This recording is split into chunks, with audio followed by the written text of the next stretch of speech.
Kementerian Pertahanan Rusia merilis rekaman yang memperlihatkan pekerjaan tempur sistem anti-tank kornet di distrik militer barat Rusia. Rekaman peluncuran rudal anti-tank dirilis di Telegram Kemhan Rusia pada Rabu 23 November 2022.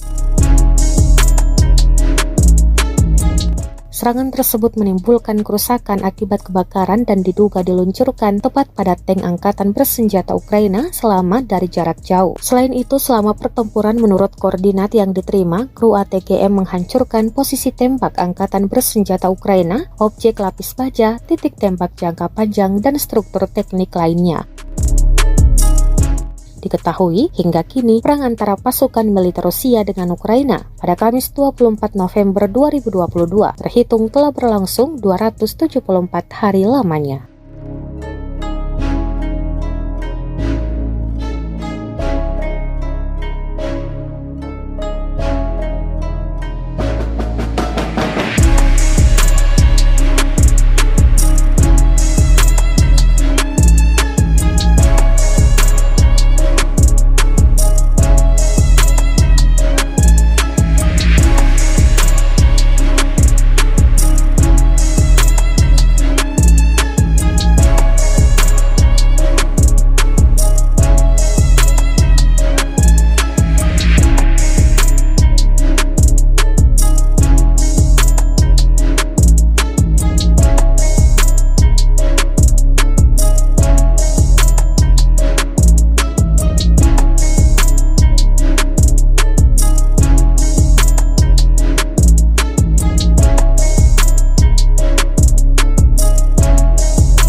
Terima kasih sudah nonton.